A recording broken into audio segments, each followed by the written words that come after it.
बिस्मिल्लाहिर्रहमानिर्रहीम। अस्सलाम वालेकुम नाज़रीन, मैं हूं आपका होस्ट उमर सती और आप देख रहे हैं प्रोग्राम न्यूज़ IVN। नाज़रीन, जैसा कि आप जानते हैं कि पाकिस्तान एक ताकतवर मुल्क है और मुल्क पाकिस्तान के दुश्मन जो अनासर हैं हमेशा यही कोशिश करते रहते हैं कि पाकिस्तान के अंदर कोई साजिश की जाए जिससे पाकिस्तान को नुकसान पहुँचाया जा सके।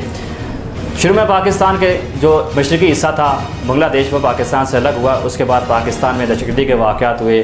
उसके बाद पाकिस्तान में गुज़श्ता बरस पहले पाकिस्तान में कुलभूषण यादव जैसा वाक़या सामने आया। फिर बलूचिस्तान के अंदर पाकिस्तान के दहशतगर्दी के वाक़यात दिन ब दिन उनमें इजाफ़ा होता गया।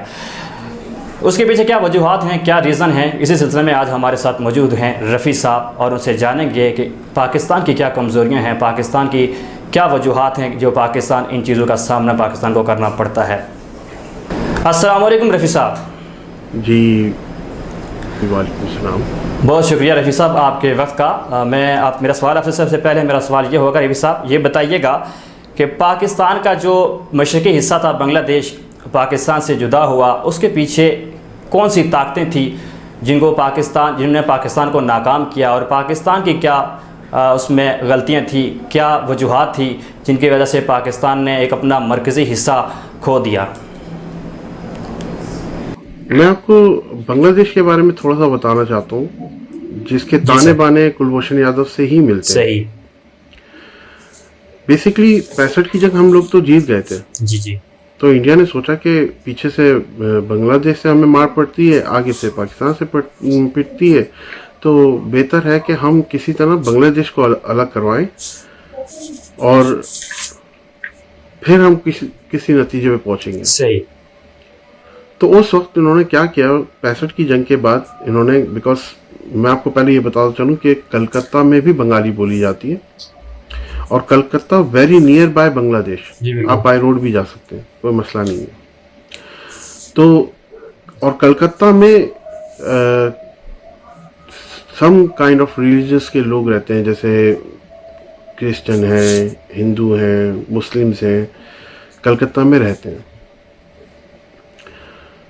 अब इंडिया ने क्या किया, इंडिया ने कुछ जो कलकत्ता के लोग थे उनको अपने साथ मिलाकर, रॉ के साथ मिलाकर हिंदू लोगों को मुसलमान बनाया, यानी उनको तालीम दी कि आप मुसलमान बने ताकि आप इनके अंदर जाके फूट डाल सकें, जो कि उन्होंने किया। कि बंगाली तो आती थी, कलकत्ता में भी बंगाली बोली जाती है और बांग्लादेश में भी बोली जाती है, तो उन्होंने वहाँ से उनको बहुत सारे पैसे देकर बांग्लादेश शिफ्ट किया। अब हमारे बांग्लादेश भाई जो हैं उनके पास इतनी तालीम नहीं थी कि वो समझ सकते कि ये हो क्या रहा है हमारे साथ, ये जो पैसा आ रहा है ये बंगाली के पास आया कहाँ से, या उस वक्त कोई चेक एंड बैलेंस होता। चले आज की तारीख में तो हो रहा है ना कि चेक एंड बैलेंस क्या है, क्योंकि IT है उसमें पता चल जाता है, सिस्टम है। आज पहले कोई सिस्टम नहीं था तो इसलिए किसी चीज़ का पता नहीं चल रहा था, लेकिन आज वाकई आज अपना क्या कहते हैं, कह सकते हैं कि आप एक पैनी या 1 रुपया इधर से उधर करें, बैंक में पता चल जाता है कि पैसा आया कहाँ से था, किसका था, कहाँ से आया। तो खैर मैं आपको ये बता रहा था कि तो बांग्लादेश में जब ये लोग गए, इन्होंने क्या किया, वहाँ पे लोगों को वर्गलाया, अपने साथ मिलाया और कहा कि पाकिस्तान तुम्हारा दुश्मन है। पॉइंट ये था इनका कि इन्होंने ढाका नहीं जाना था, इन्होंने जाना था उन गरीब अर्बन लोगों के यहाँ, जैसे चिटागोंग हो गया, सिलेट हो गया, अर्बन इलाकों में जहाँ पे जहालत उरूज पर थी, यानी गांव गोट में ज़ाहिर तालीम नहीं होती, उनको पैसा खिलाओ वो आपके पीछे भागते हैं। तो इन्होंने उन लोगों को टारगेट मोस्टली किया और उन लोगों को जाके अपने साथ जम कर लिया। अब जब उन्होंने जम कर लिया अपने साथ, तो उन्होंने गद्दारी कर दी कि भाई हमको तो पाकिस्तान के साथ नहीं रहना, हमको एक अपना अलग मुल्क चाहिए। ठीक है, चले हम कहते हैं अच्छी बात है कि ठीक है आप अलग हो रहे हो, ठीक है, लेकिन आपने किसी और की बात मान के अपने आप को अलग किया। आज बांग्लादेश इंडिया के साथ नहीं खड़ा हुआ, आज बांग्लादेश चाइना के साथ खड़ा हुआ है, और इंडिया वाले आज सोच रहे हैं कि हमने कितनी मुश्किल से कितनी मुश्किल से हमने बांग्लादेश पाया था और आज हमने उसको खो रहे हैं आहिस्ता आहिस्ता। तो ये तो अल्लाह का शुक्र है, करम है मालिक का। मैं तो कई टाइम से बरसों से बोलता हुआ आ रहा था कि देखें इंडिया ये कर रहा है, इस तरह उसने लोगों को अफ़गानिस्तान भेजा और अफ़गानिस्तान में अपना तालीम दिलवाई, अफ़गानी बनाकर उनको फिर वहाँ से बलूचिस्तान भेजा, फिर बलूचिस्तान में बलूची सिखाई। बांग्लादेश में क्या था, मुक्ति बाहिनी का केस था ना। मुक्ति बाहिनी कौन था? बात यह है कि जब आप कोई ज़ुबान सीख लेते हैं, जैसे अब हमें इंग्लिश आती है तो हम फर इंग्लिश बोलते हैं, तो लेकिन क्या है कि हमारे स्किन का मसला है। लेकिन जो खित्ता है वो पूरा इस्लामाबाद, अपना पाकिस्तान, बांग्लादेश, इंडिया और अफगानिस्तान, ये सब स्किन से मिलती जुलती हैं। आप नेपाल को नहीं कह सकते कि नेपाल का टोटली डिफरेंट फेसेस हैं, तो उसमें मर्ज हो जाते हैं। अगर मैं भी बलोची सीख कर मैं बलोचिस्तान चला हूँ तो मेरे मन में क्या है, मेरे दिल में क्या है, किसी को क्या पता लगेगा। इन्होंने वही किया। और मज़े की बात मैं आपको बताऊं कि आज से कुछ साल पहले, लाइक 2002 में मैं एक बंगाली से मिला था। तो उसने जब मुझे वो वीडियो दिखाई तो मुझे वाकई बहुत दुख हुआ, जो आज भी बांग्लादेश में 10वीं क्लास के बच्चों को दिखाते हैं कि पाकिस्तान तुम्हारा दुश्मन है।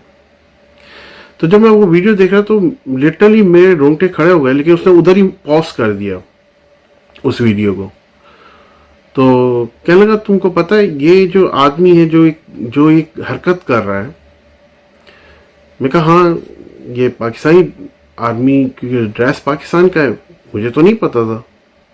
तो कहते हैं नहीं, इसके अगर तुम जूते देखो तो वो जूते तुमको बताएंगे कि ये जूते जो है बेसिकली ये हिंदुस्तान की आर्मी पहनती है, पाकिस्तान की आर्मी नहीं पहनती।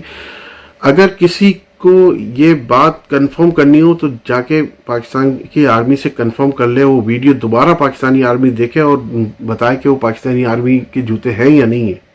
पाकिस्तानी आर्मी को बदनाम करने के लिए इंडिया ने पाकिस्तानी आर्मी का ड्रेस पहना था। तो अब आप सोचे कि अगर आप किसी का ड्रेस पहन लें और जाके आप ढोल बजाएं तो बदनाम कौन होगा? वही होगा जो अपना क्या कहते हैं जिसके कपड़े पहने होंगे। इन्वेस्टिगेशन तो बात की बात है, ये तो हमारी पाक आर्मी को भी उस वक्त नहीं पता था कि ये हो क्या रहा है।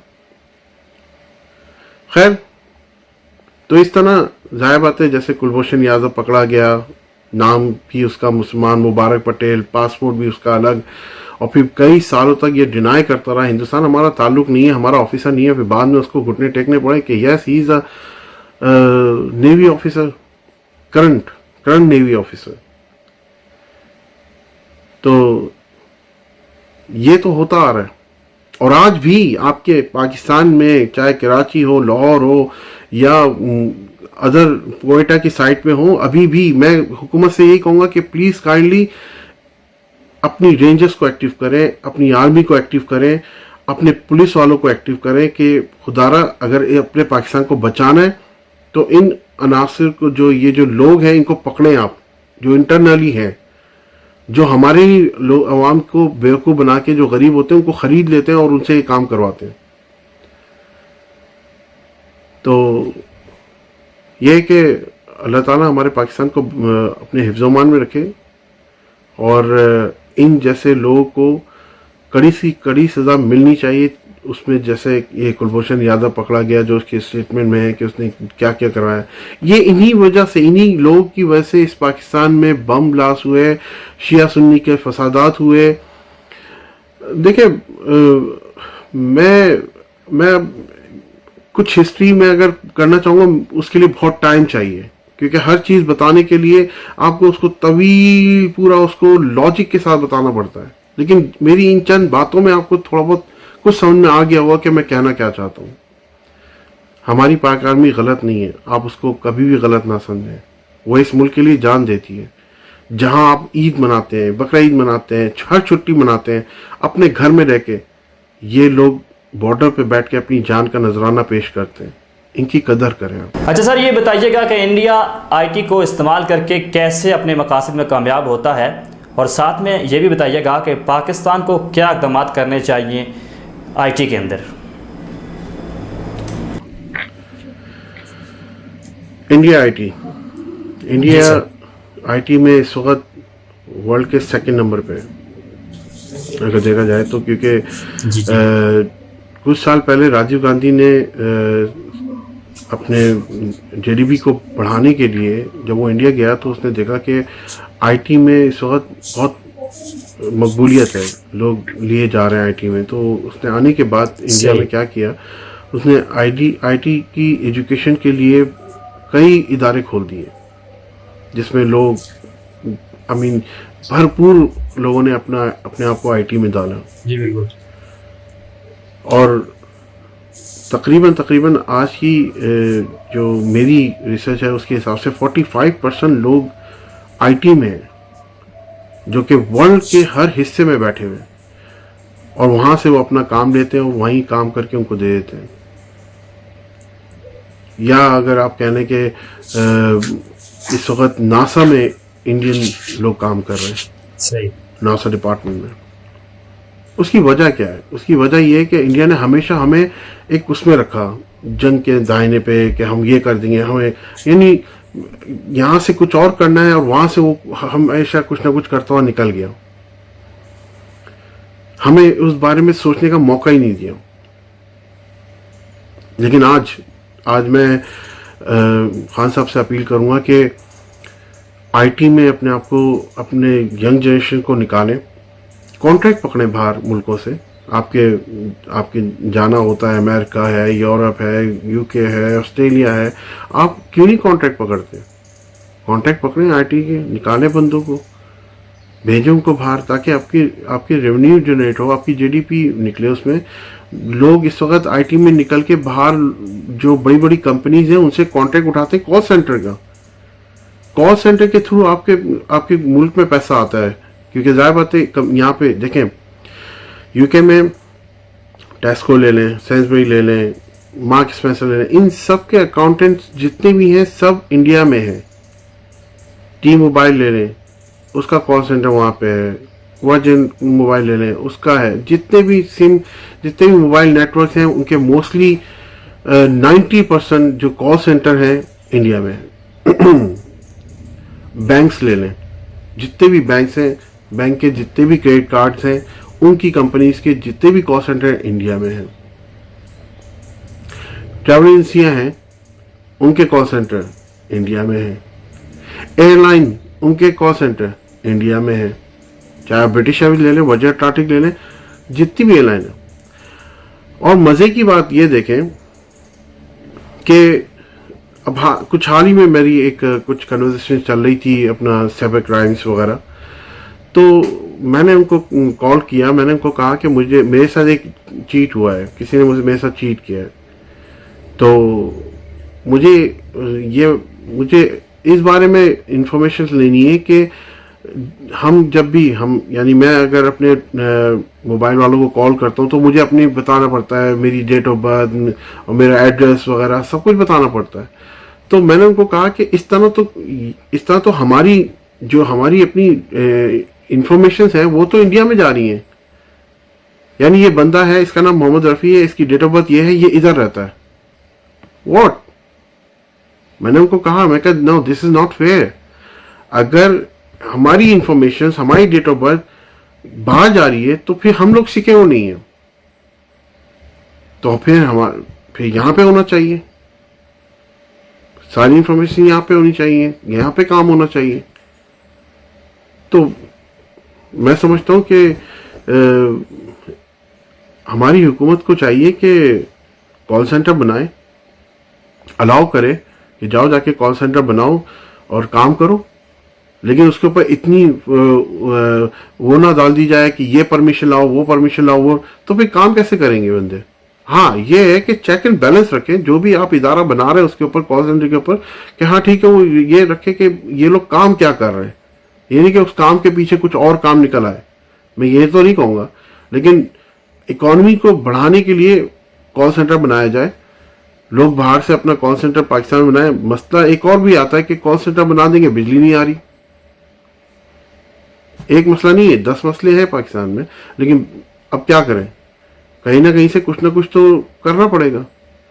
तो फिर हर चीज का हल है। देखें, आपकी लाइफ में हर चीज का हल है, लेकिन आपके शैडो का कोई हल नहीं है। आप उससे पीछे भागेंगे, वो आपके पीछे आएगा। आप उससे आगे जाएंगे, वो आपसे आगे जाएगा। शैडो का कोई हल नहीं होता।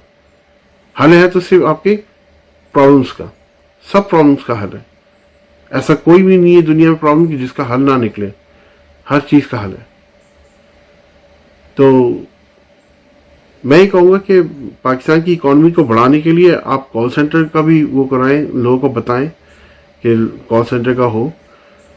और आईटी के अंदर मैं कहूँगा कि उसके अंदर भी आप अपना क्या कहते हैं, लोगों को थोड़ा सा रुजू करवाएं बल्कि, और वर्ल्ड में आप जाके कॉन्ट्रैक्ट उठा के अपनी आवाम को दें कि भाई जो भी है लो ये कॉन्ट्रैक्ट, उस पर काम करो, ताकि एटलीस्ट कुछ तो जीडीपी जनरेट हो हमारी यहाँ, रेवेन्यू जनरेट हो, कुछ तो जनरेट हो हमारी यहाँ। रफ़ी साहब, आखिर में ये बताइएगा कि पाकिस्तान का सूबा बलूचिस्तान है, वहाँ के दहशतगर्दी के वाक़यात ज़्यादा हो रहे हैं, वहाँ के हालात बहुत ख़राब होते जा रहे हैं, वहाँ पर फ़िरक़ावारियत की जंग भी आपको देखने को मिलती है आप सबको।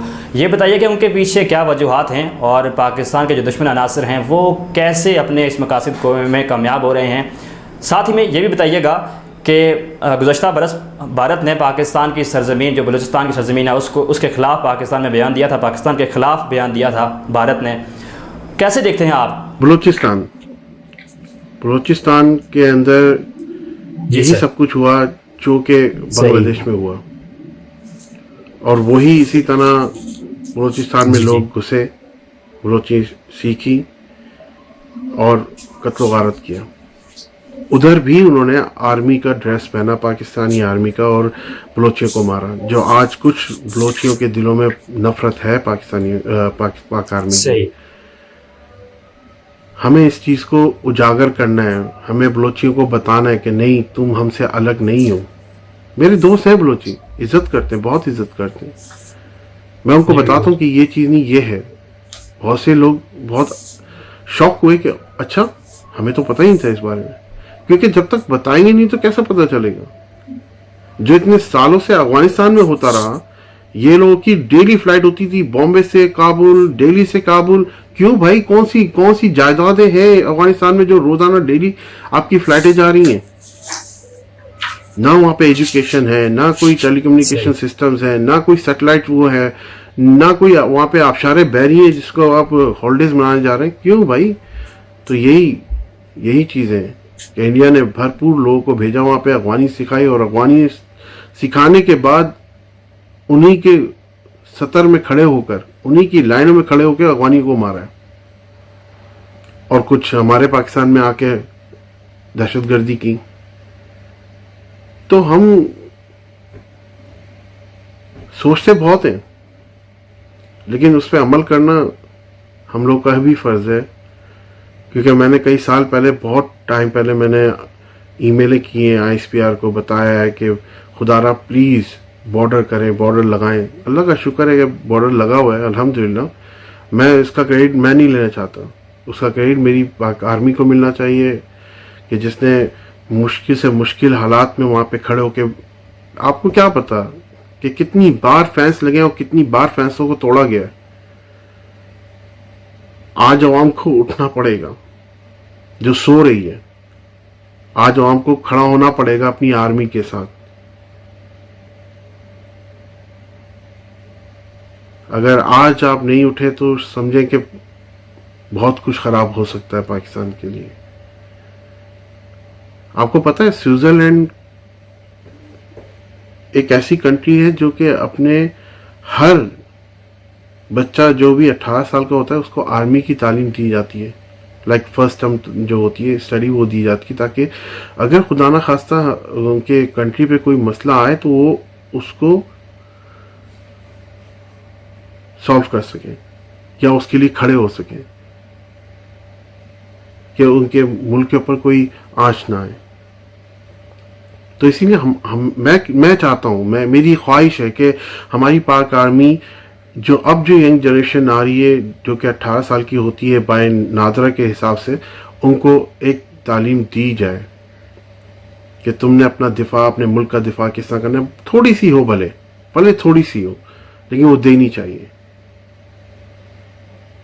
ताकि हम अपने मुल्क को बचा सकें। कोई आइदर इस के टेक्निकली दी जाए, क्योंकि मोस्टली लोगों को टेक्निकल हैंडल किया जाता है और बहुत से लोगों को इंटेलिजेंसी के तहत किया जाता है। तो वो चीज़ें, वो ट्रेनिंग दी जाए कि भाई आपको कोई भी आपके साथ खड़ा होकर बेवकूफ़ बना सकता है, तो आप मोहतात रहें।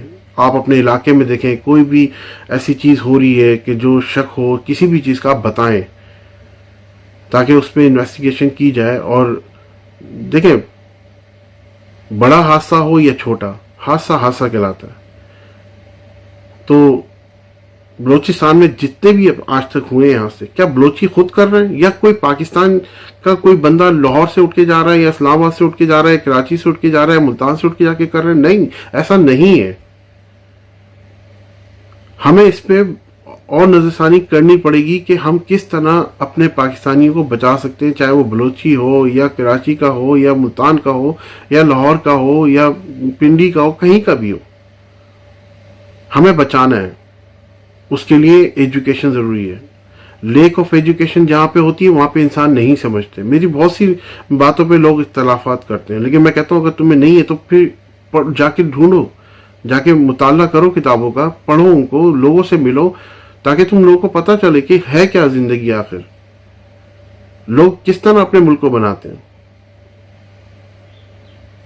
मैं अपील करूँगा इमरान खान साहब से कि प्लीज़, गुजारिश है कि थोड़ी सी इस पर नज़रसानी करें कि हमारी आवाम को कुछ पता चले कि क्यों ये इस मुल्क के हालात इतने ख़राब हुए हैं, कौन कर रहा है ये, क्यों कर रहा है, क्यों उसको तबाही के रास्ते पे लेके जाया जा रहा है। रफ़ी साहब, आपके वक्त का बहुत बहुत शुक्रिया। प्रोग्राम का वक्त ख़त्म हुआ चाहता है। अपने मेज़बान उमर सती को न्यूज़ IVN से इजाज़त दीजिए। अल्लाह हाफिज़।